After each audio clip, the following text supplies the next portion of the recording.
नमस्कार, मैं डॉक्टर रूपा मंगलानी। हमारा आज का टॉपिक है भारत में संघ राज्य संबंध। तो हम संघवाद पढ़ चुके हैं और हमारा अगला टॉपिक जो है संघ राज्य संबंध है। केंद्र और राज्यों के बीच जो संबंध है वो साधारणतः 3 प्रकार के संबंध होते हैं: विधायी संबंध, प्रशासनिक संबंध और वित्तीय संबंध। तो अगर हम विधायी संबंधों को आज देखते हैं तो संविधान के भाग 11 के प्रथम अध्याय में अनुच्छेद 245 से 255 तक संघ एवं केंद्र के विधायी संबंधों का उल्लेख किया गया है। भारतीय संविधान विधायी शक्तियों को 2 श्रेणियों में विभक्त करता है: विस्तार की दृष्टि से विभाजन यानी अनुच्छेद 245 और विषय वस्तु की दृष्टि से विभाजन 1935 का अधिनियम।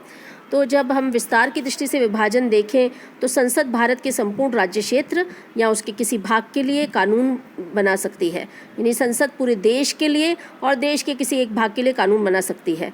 लेकिन किसी राज्य का विधानमंडल, जैसे राजस्थान का विधानमंडल देखें तो राज्य का विधानमंडल संपूर्ण राज्य यानी राजस्थान के अलावा उसके किसी भाग के लिए विधि बना सकती है, लेकिन वो मुख्यतः राज्य विधानमंडल अपनी राज्य क्षेत्रीय अधिकारिता का विस्तार नहीं कर सकता। इसका विस्तार केवल संसद के अधिनियम द्वारा ही राज्य की सीमाएं बढ़ाने पर हो सकता है। यहाँ पे हमें 2 अनुच्छेद देखने पड़ेंगे जो कि बहुत महत्वपूर्ण है। एक है अनुच्छेद 246(4) और एक अनुच्छेद 245(1). अगर अनुच्छेद 246(4) के अनुसार देखें तो संसद को राज्य क्षेत्रीय विधान बनाने का भी अधिकार है, यानी संसद द्वारा निर्मित विधियां भारत के राज्य क्षेत्र में स्थित व्यक्तियों और संपत्ति पर ही नहीं बल्कि दुनिया के किसी भाग में स्थित भारत के नागरिकों एवं संपत्तियों पर भी लागू होगी। अगर कोई भारतीय नागरिक किसी विदेशी ज़मीन पर बैठा है तो उस पर भी भारत की विधियां उतनी ही लागू होंगी। संसद की ये राज्य क्षेत्रीय अधिकारिता है। संसद भारत के संपूर्ण राज्य क्षेत्र या उसके किसी भाग के लिए विधि बना सकती है। किसी राज्य का विधानमंडल संपूर्ण राज्य या उसके किसी भाग के लिए विधि बना सकता है। राज्य की कोई विधि शून्य हो जाएगी यदि उसका राज्य क्षेत्रातीत प्रवर्तन यानी एक्स्ट्रा टेरिटोरियल ऑपरेशन होता है। अगर राजस्थान की विधानमंडल ने कोई विधि बनाई है तो उसका राज्य क्षेत्रातीत प्रवर्तन नहीं होना चाहिए, लेकिन संसद द्वारा बनाए गए कानूनों के बारे में राज्य क्षेत्रातीत प्रवर्तन के आधार पर आपत्ति नहीं की जा सकती। तो ये आपको ये थोड़ा समझना होगा। दूसरी बात, इसका एक अपवाद भी है। अनुच्छेद 245(1) को आप ध्यान रखिए, अक्सर ये परीक्षाओं में पूछा जाता है। तो अनुच्छेद 245(1) जो है वो अपवाद है। वो ये कहता है कि राज्य की विधायी शक्ति का विस्तार राज्य क्षेत्र तक सीमित है, किंतु राज्यों द्वारा बनाई गई विधि राज्य के क्षेत्र के बाहर भी लागू हो सकेगी। यदि कैसी स्थिति में हो सकेगी? यदि राज्य और उस विषय वस्तु में कोई संबंध हो जिसके ऊपर वो विधि लागू होती है, यानी अगर वो सब्जेक्ट मैटर ऐसा है जिससे कि वो राज्य के बाहर जाए तो भी उस पर वो कानून लागू हो सकता है अगर उसका आपस में कोई संबंध हो। दूसरा, अगर विधायी संबंध का हम टॉपिक देखें, उपशीर्षक देखें, तो वो है विषय वस्तु की दृष्टि से विभाजन। तो विषय वस्तु की दृष्टि से विधायी शक्ति का विभाजन देखें तो कनाडा के संविधान में की तरह ही हमने सबल केंद्र की व्यवस्था की है और उसी के अनुसार भारतीय संविधान ने केंद्र को अधिक शक्तियाँ प्रदान की है। विषयों के वितरण के संबंध में संविधान ने भारतीय शासन अधिनियम 1935 के समान ही संघ और राज्यों के बीच विधायी शक्तियों का 3 प्रकार से वितरण किया है। पहला, विधान के बीच संभावित विषयों को संविधान की अनुसूची 7 में 3 विधायी सूचियों में बांटा गया है: संघ सूची, राज्य सूची एवं समवर्ती सूची। संघ सूची क्या होती है भाई? संघ सूची ये होती है, संघ सूची में कौन से विषय होते हैं? संघ सूची में वो विषय होते हैं जो राष्ट्रीय महत्व के हैं तथा जिन पर कानून बनाने का एकमात्र अधिकार किसको है? संसद को है। इस सूची में शामिल कौन कौन से विषय हैं? तो कुछ उदाहरण मैं बताती हूँ। रक्षा है, विदेशी मामले हैं, युद्ध है, अंतर्राष्ट्रीय संधि है, अणुशक्ति है, सीमा शुल्क है, निर्यात शुल्क है। ये सारे राष्ट्रीय महत्व के विषय हैं। संघ सूची के अंतर्गत कितने विषय हैं? 97 विषय हैं और ये विषय बदलते भी रहते हैं, लेकिन मोटे तौर पर इस समय 97 विषय हैं, क्योंकि विषय जो है राष्ट्रीय महत्व के घटते बढ़ते रहते हैं। ऐसे ही राज्य सूची अगर देखें तो राज्य सूची में किन विषयों को शामिल किया है? राज्य सूची में वो विषय होंगे जो स्थानीय महत्व के होंगे और इस पे कानून बनाने का अधिकार किसको होगा? राज्य विधानमंडल को है। लेकिन कुछ विशेष परिस्थितियों में संसद भी इस सूची में शामिल विषयों पर कानून बना सकती है। इस सूची में शामिल विषयों की संख्या कितनी है? लगभग 61 है। तो ये जो 61 विषय हैं, ये कौन कौन से? अगर कुछ विषयों का नमूना हम देखें तो लोक सेवा देखिए, पब्लिक सर्विसेज, कृषि, एग्रीकल्चर राज्य सूची का विषय है, वन, कारागार, भू राजस्व, लोक व्यवस्था, पुलिस, नेचुरली पुलिस जो है स्टेट्स में काम करती है, तो लोक स्वास्थ्य, स्थानीय शासन, जेल, न्याय प्रशासन, क्रय विक्रय और सिंचाई, ये कुछ विषय हैं। तो आप इन विषयों को ध्यान से देखें क्योंकि इनसे अक्सर पूछा जाता है, परीक्षा में पूछा जाता है सिंचाई कौन सी सूची का विषय है, तो ये ध्यान रखें। समवर्ती सूची कौन सी होती है? समवर्ती सूची में ऐसे विषय होते हैं जिन पर केंद्र और राज्य दोनों ही विधान बना सकते हैं, किंतु दोनों सरकारों द्वारा बनाई गई विधियों में अगर कॉन्फ्लिक्ट होता है, विरोध होता है, तो केंद्रीय विधि कौन सी होगी? अभिभावी होगी। समवर्ती सूची में कितने विषय हैं? 52, जिनमें कौन कौन से हैं? दंड विधि, दंड प्रक्रिया, वन, समाचार पत्र, विवाह, विवाह विच्छेद आदि ये प्रमुख है। अच्छा, जो समवर्ती सूची है, समवर्ती सूची में मैंने आपको बताया तो 42वें संविधान संशोधन द्वारा संघ सूची में सशस्त्र बल पर संघ का नियंत्रण ये विषय भी जोड़ा गया है। तो परीक्षा में पूछा जा सकता है, भाई बताइए 42वें संविधान संशोधन में संघ सूची में कौन सा विषय जोड़ा गया है। इसी तरह से प्रविष्टि 2 में राज्य सूची से शिक्षा को निकालकर समवर्ती सूची में समाविष्ट किया गया है। तो अब शिक्षा जो है वो कौन सी सूची का विषय है? समवर्ती सूची का। तो शिक्षा के संबंध में राष्ट्रीय नीति का निर्धारण किया जा सके, इसलिए 42वें संविधान संशोधन में इसे हटाया गया, बदल दिया गया, समवर्ती सूची में डाल दिया गया, राज्य सूची से समवर्ती सूची में डाला गया। अच्छा, अवशिष्ट विधायी शक्तियाँ क्या होती हैं? अनुच्छेद 248 के अनुसार जिन विषयों को संघ सूची, राज्य सूची और समवर्ती सूची तीनों में ही शामिल नहीं किया गया है, उन पर कानून बनाने का एकमात्र अधिकार किसको है? संसद को है। इस शक्ति के प्रयोग में संसद ऐसे विषयों पर टैक्सेशन के लिए, कर लगाने के लिए कानून बना सकती है। जो विषय उक्त तीनों सूचियों में से किसी में भी नहीं हो तो उस पर टैक्स लगा सकते हैं। कनाडा के संविधान ने भी भारत के संविधान की तरह अवशिष्ट शक्तियाँ किसको सौंपी हैं? केंद्र को। तो हम देखते हैं कि केंद्र सबल है, तो कोई विशिष्ट विषय अवशिष्ट शक्ति के अधीन आता है या नहीं आता, इसका निर्धारण कौन करेगा? न्यायालय करेगा।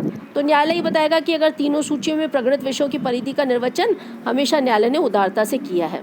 तो अवशिष्ट शक्ति हम देखते हैं कि हमारे यहाँ जो है केंद्र को प्राप्त है। तो इस प्रकार हम देखते हैं कि केंद्र राज्य संबंधों में जो है ये विषय हमने देखा, विस्तार की दृष्टि से विभाजन और विषय वस्तु की दृष्टि से विभाजन। अच्छा, राज्य सूची जो के विषयों पर संसद को विधान बनाने का अधिकार है। जैसे अनुच्छेद 249 के अनुसार राष्ट्रीय हित में राज्य सूची के विषयों पर कानून बनाने का अधिकार संसद को है। यदि राज्यसभा अपने उपस्थित तथा मतदान करने वाले सदस्यों के 2/3 बहुमत से ये प्रस्ताव पारित कर देती है कि भाई राष्ट्रीय हित को देखते हुए संसद राज्य सूची में वर्णित विषयों पर कानून बनाए, तो संसद को राज्य सूची में ऐसे विषयों पर कानून बनाने की शक्ति हो जाती है। संसद द्वारा ये ऐसा निर्मित कानून जो है वो 1 वर्ष की अवधि के लिए लागू हो जाएगा, लेकिन हो सकता है राज्यसभा फिर से अगले वर्ष फिर से प्रस्ताव पारित करे और संसद द्वारा पारित कानून के प्रवर्तन की अवधि को फिर 1 साल बढ़ा दे। तो राज्यसभा ने अब तक इस शक्ति का प्रयोग एक बार 1950 में किया है, जब संसद द्वारा व्यापार तथा वाणिज्य से संबंधित कानून बनाया गया था।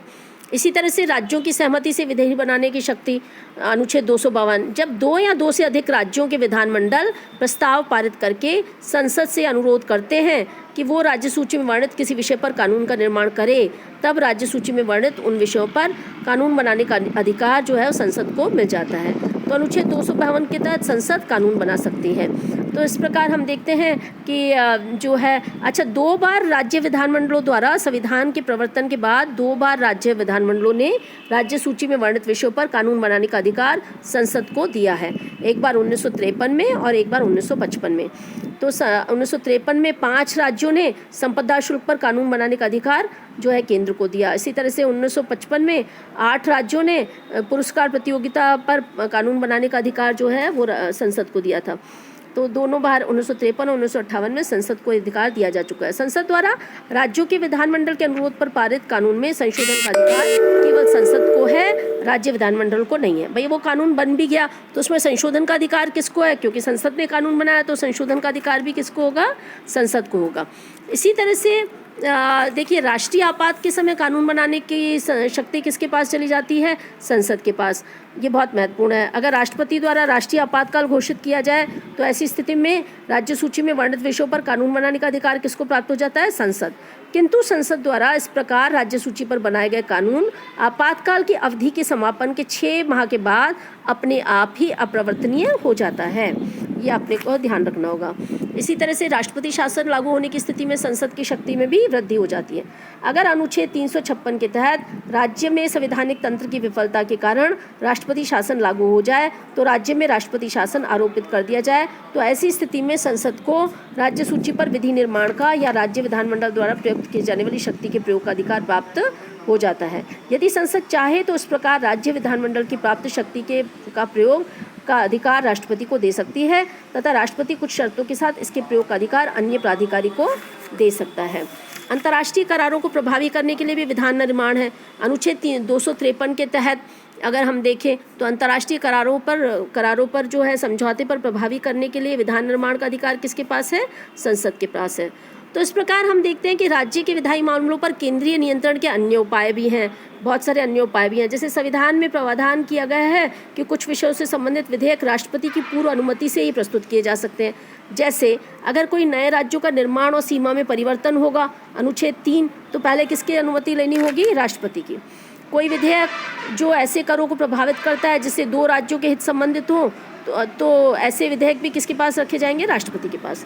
ऐसे ही व्यापार की स्वतंत्रता पर रोक लगाने वाले राज्य का कोई विधेयक हो, अनुच्छेद 304, तो वो भी राष्ट्रपति के समक्ष पहले पूर्व अनुमति से ही प्रस्तुत किए जा सकते हैं। इसके साथ ही राज्य विधानमंडल द्वारा पारित कुछ विधेयकों को राज्यपाल पारित होने के बाद राष्ट्रपति के विचारार्थ सुरक्षित रख सकता है। राष्ट्रपति ऐसे विधेयकों पर अपनी अनुमति दे सकता है या उसे पुनर्विचार के लिए अपनी टिप्पणी सहित विधानमंडल को प्रेषित कर सकता है। तो इस प्रकार हम देख सकते हैं कि जो केंद्र का जो नियंत्रण है विधान निर्माण के संबंध में वो अधिभावी है, राज्यों के ऊपर राज्यों की तुलना में ज़्यादा है। लेकिन हम जानते हैं कि हमने स्वतंत्रता के बाद जो है स्वतंत्र देश था, हमारा नवोद्भित स्वतंत्र देश था और हम अखंड भारत रखना चाहते थे और हम चाहते थे कि सहयोगी संघवाद के सिद्धांत के तहत केंद्र और राज्य जो है मिलजुल कर कार्य करें। तो इस प्रकार हमने विधायी संबंधों को देखा कि किस तरह से विधायी संबंध होते हैं और विधायी संबंध हमने ये भी देखा कि विस्तार की दृष्टि से और विषय वस्तु की दृष्टि से तो विभाजित है ही। अवशेष शक्तियाँ हमने देखा केंद्र को प्राप्त है और राज्य सूची के विषय पर संसद को विधान बनाने का अधिकार है। अनुच्छेद 249, 252, 250 और 253 और 356 ये सब वो अनुच्छेद है जिसमें केंद्र जो है उसकी अधिमान्यता है राज्यों की तुलना में।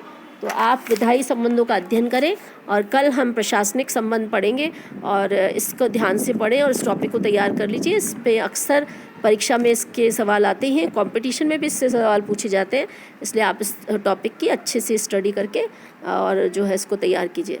Thank you so much.